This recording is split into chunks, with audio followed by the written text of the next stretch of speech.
We can start with Jersey talk. It's the Euros. What kind of jerseys are we going to bust out for this? What do you got there?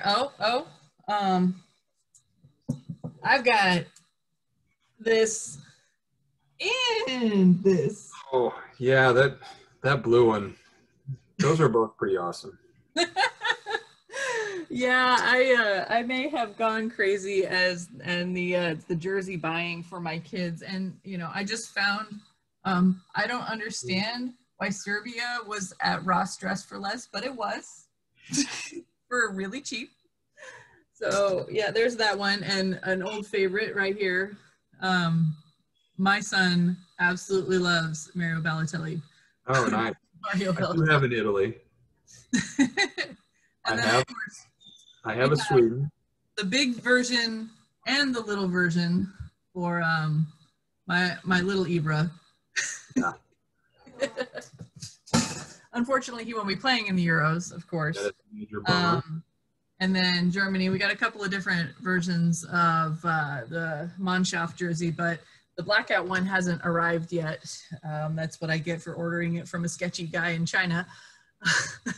But my pick for the Euros, and part of it is just because I love their striker so much. They're completely underrated striker, and who's five goals behind Thierry Henry. I do not have a France. That's nice. Yeah, this is vintage, and it is nice. What does it say Giroud on the back, does it? That would be amazing. No, it doesn't, but it's going to say Zidane on the back probably when I get around to having it customized. But I wish it said Poor Giroud lost his starting job on France. I know, and then comes in and scores 2 goals. No, that's 2 more than he had in the World Cup winning squad a couple years ago. I know, but how many assists did he have? How many plays did he actually influence in the World Cup squad? A lot. All right, well, that's it for the Produce Reporter Talks Euro jerseys. Oh, I forgot the Croatia jerseys. Ike's wearing one of them right now. That's just for you, John Pandel. My son's got 2 Croatia jerseys. All right, well, that's it for the jersey talk. Let's get to the business of the Produce Reporter Week in Review. Greg, you are chasing this story, billions and billions of dollars, and very little context. What's going on with the Build Back Better program?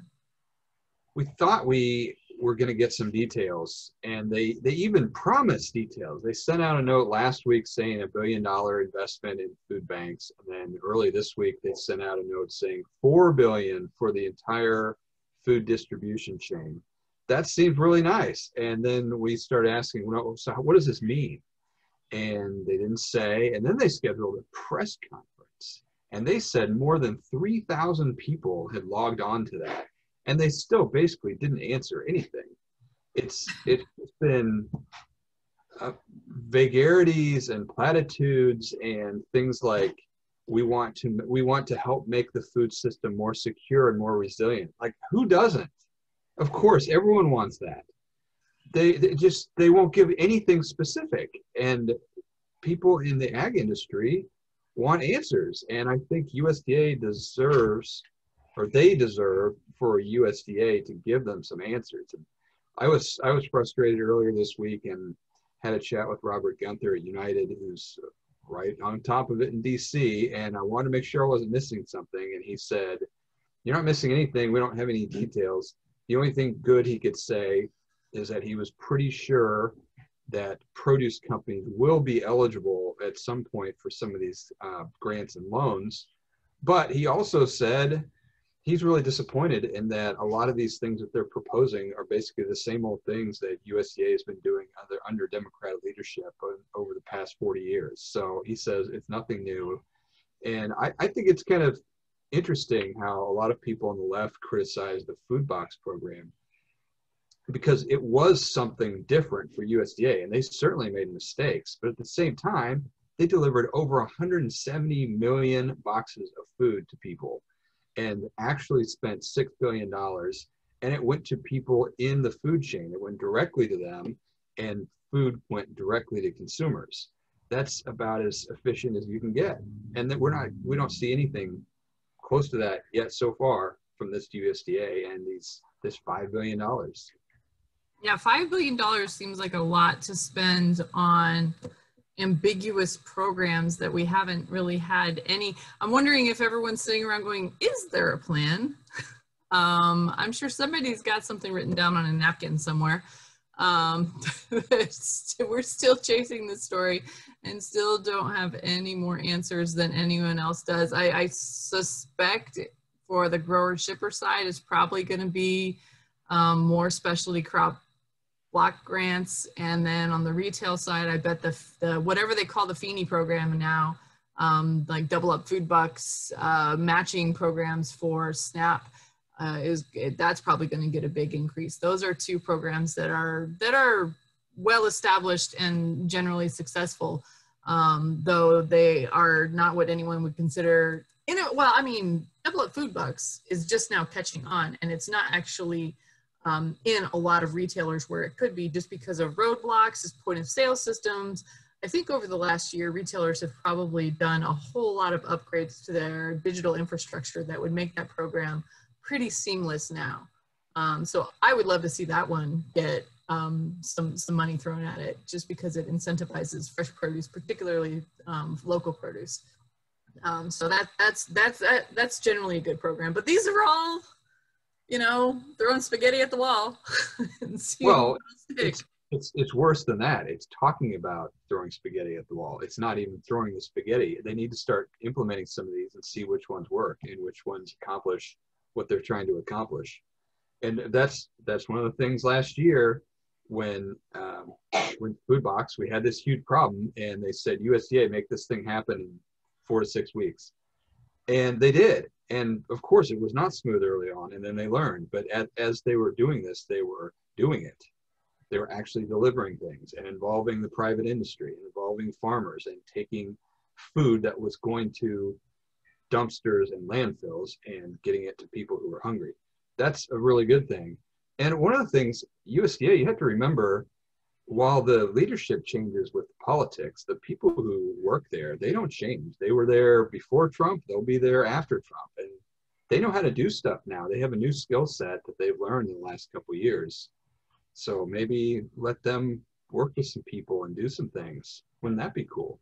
That, of course, that would be cool. But I will say that, when we talk about food going to dumpsters and markets that are not there anymore, that was one of the huge issues with the food box program, is that food service was essentially shut down.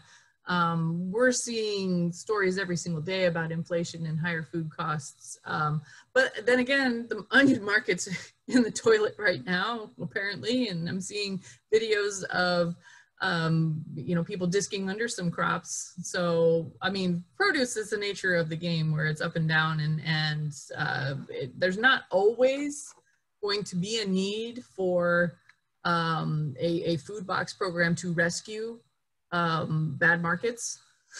Is basically what it was. But there are right now a huge number of people that need food. So we got to figure out this disconnect to where the farmers are going to get paid for what they're planting, instead of making a tough choice to, not take a loss, and balance that. So who knows? I don't have the answers. You don't have the answers. We're hoping smarter people do. Right, but I'm not telling people I have the answers. All right. Well, let's switch over to something a little more fun. I was shopping at Central Market this weekend with my family, just to get out and get to the store, and we had a whole thing planned because, my poor kiddo, I had to drag him and get his vaccine at HEB. So we were already down there. So we go there, and I look over in the produce department, and now all of a sudden I can't get 90s alternative rock out of my head. Because there was this amazing display of corn, sweet corn, but it was spelled Korn, and it was hardcore flavor. And I'm putting this up in front of us instead of looking at us right now.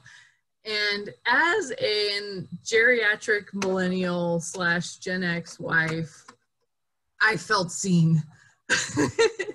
Where will that display work for every store? Probably not. But what credit we should give them for knowing who their audience is. And you wonder why more marketers don't figure this out. Gen X has a lot of money, and we have not made up all our decisions on all our brands. And we also feel a lot of times like we get forgotten about. So when we get an Alanis Morissette reference, or even something as horrible as Korn, that's funny. We get that. I get that. I like that. I've seen that in concert, and it wasn't good. Oh, yeah. My husband saw them open with Marilyn Manson, and it was not his proudest concert achievement in his teenage years, elder teenage years. What I really liked about this display is that it keyed into this demographic. It took a risk, because if you put that display anywhere else, you know, in a retirement community in Florida, if you put that in a rural community in, you know, somewhere that doesn't have this, you know, our demographic basically, shopping at it, it's going to flop. But I actually took that picture and I posted it to LinkedIn, where, you know, my close connections loved it, and it went pretty far, and everyone's got a little corny Korn song joke. Because if you look up those songs, they were truly bad. And then I actually posted it over to a different social media it's called Imager. It's a Reddit style. You post a photo and then everyone comments on it, and it actually got more than 100,000 views on there, and a bunch of uploads. You know, a couple thousand upvotes, which is internet points, I guess. They mean nothing. But it made the on that one, huh? Right.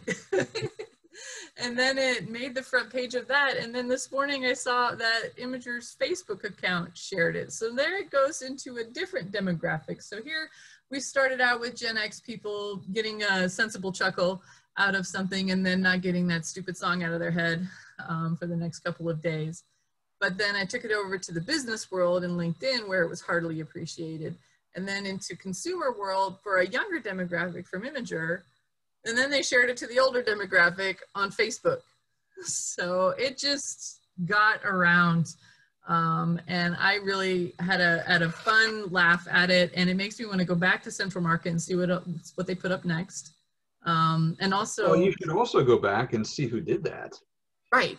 Yeah. It's got to be someone who's a Gen X, because who else would even think to make such a reference? Yeah. Everything about that display was perfect, though. And it kind of, sorry, FedEx is here. Dog's gonna go crazy. I wonder what that is. Be on the lawn. What the heck? All right. So Chewy is not at all. Nice. Bark. So I don't even know what's going on with this Jazz Apple. It's like, here, he's already got his knife out. Let's go ahead and unbox this while we're on video. Like, I love so I was on a United Fresh webinar, the Reimagine ones, and they broke out into, it was about experiential marketing. And I wrote a story about experiential marketing. And one of the folks that I was talking to, I was like, well, I'm hardly an influencer, but I tend to get lots of swag. And she's like, oh, Pamela, you're an influencer. I'm like, look at all the swag I get. What did I get this time? Oh, half a dozen Jazz Apples and a Jazz Apple donut recipe. Oh, it goes with this, the horse movie that's coming out.